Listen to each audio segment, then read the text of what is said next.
geemii taphachuu qofaan yookiin ammoo viidiyoo gabaabaa ilaaluu fi akkasumallee namootaaf yeroo qofaan onlaayinii irratti maallaqa hojjechuu ni barbaaddu. Akkas taanaan viidiyoon kun isiniif. Akkam jirtu faamilii. Baga deebitanii gara chaanala kiyyaatti dhuftan. Guyyaa har'aas viidiyoo kan biraatiin walitti deebinee jirra. Viidiyoo guyyaa har'aa keessatti immoo appilikeeshinii tokko geemii taphachuudhaa fi akkasumallee viidiyoowwan gaggabaabaa ilaaltanii kan isiniif kaffalu appilikeeshinii amanamaa ta'e kan isinitti argisiiftaa jechuudha. Appilikeeshinii kana buufattanii eegaluudhaaf gara telegiraamii keessanii jalqabanii dhuftu. Telegiraamii keessan erga dhuftanii booddee kiyyaatti jettanii sirchi gochuudhaan chaanalii kana ni argattu. Appilikeeshinii bakka kana isiniif kaa'een jira. Appilikeeshinii yeroo ammaa kaffalaa jiru keessaa tokkodha kan jedhu bakka kana jira. Appilikeeshinii kana buufachuudhaaf barreeffama kana dubbisuu dandeessu. Barreeffama kana dubbisuudhaan yeroo isinitti hin dheeressu appilikeeshinii kana buufachuuf maal gootu bakka eegaluuf jedhu kana fuuldura daawunlood kan jettu jirti. Al tokko ishee tuquudhaan open kan jedhu jira. Al tokko isa tuqxanii gara fuulduraatti ni dabarsitu. Kana booddee get $10 by playing games geemii taphachuudhaan $10 argadhu kan jedhu bakka kana jira. Geemiiwwan akkanaa fuulduratti kan argatan kana geemiiwwan akkasii taphachuudhaan $10 argachuu dandeessu. Kanaaf maal gootu daawunlood now kan jedhu irratti al tokko ni tuqxu.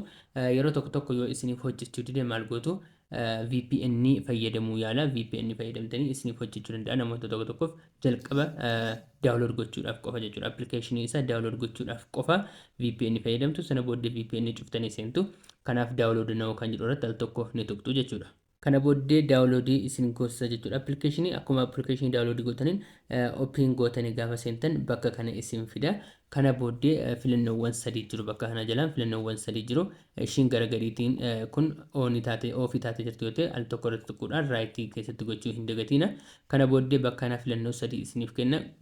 Googilii, iimeelii fi lakkoofsa bilbilaa jechuudha. Lakkoofsa bilbilaa keessaniin galmaa'uu dandeessu. Al tokko irratti tuqxanii lakkoofsa Itoophiyaadhaa 9 jettanii yookiin immoo 7 jettanii kaatanii lakkoofsa bilbilaa keessan guutuu ni dandeessu. Iimeeliitiin galmaa'uu yoo barbaadan immoo bakka kanatti iimeelii bakka itti isin gaafachiisu jira. Al tokko bakka kana tuqxanii iimeelii keessan guutuudhaan galmaa'uu ni dandeessu.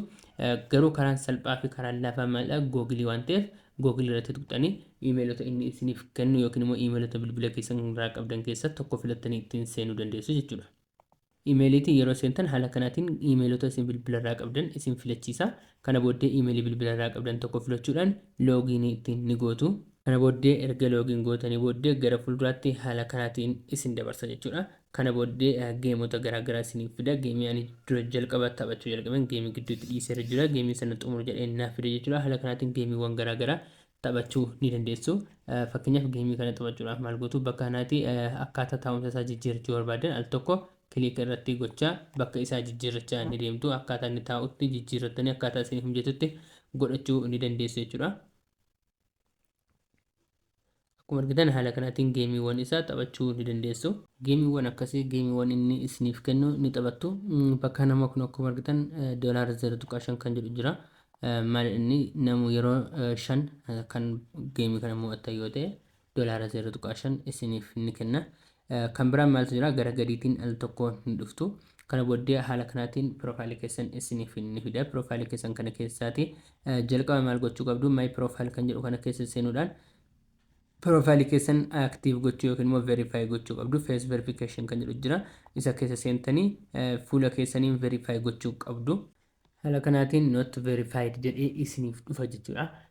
Yeroo inni not verified jedhee haala kanaatiin isiniif dhufu maal gootu? Al tokko bakka not verified jedhu sanarratti tuquudhaan gara fuulduraatti ni dabarsitu. Kana booddee haala kanaatiin dhufee maal godha? Fuula keessan kaameraa isiniif bana. Permishinii garaagaraa isin gaafachuu danda'a. Permishinii inni isiniif gaafatu sana eeyyamanii kan itti dhufe sana booddee fuula keessan isin gaafata. Ija keessan banaa cufaa jechuu danda'a. Gara bitaaf mirgaatti naanna'aa jechuu danda'a. Wanta inni isinirraa barbaade erga guutanii fi booddee verification success isiniin jedha xumurarra confirm kan jettu jirti gara gadiitiin al tokko confirm kan jettu sana ni tuqxu. Kana booddee verify isiniif ni godha jechuudha. Kan koo kun akkuma argitan verify naaf ta'ee jira. Kan biraa maaltu jira? Bakka kana profile photo kan jedhu jira. Al tokko sarara tuqxanii photo bilbila keessan keessatti irratti jijjiirachuu ni dandeessu. Kan biraan nickname kan jedhu bakka kana jira. Al tokko maqaa bakka kanaatti maqaa keessanitti jijjiirachuu ni dandeessu. Akkaataa barbaadanitti maqaa keessanii jijjiirachuu ni dandeessu. Gender meelii fi fiimeeliitiin inni kan dura banattaniittan al tokko hin jijjiiramu. Jalqabarra yeroo isin bantan isin gaafata. Umurii keessan bakka kanaatti jijjiiruu ni dandeessu jechuudha. Biyya keessanis yeroo isin bantan ofii isaatii isiniif bana.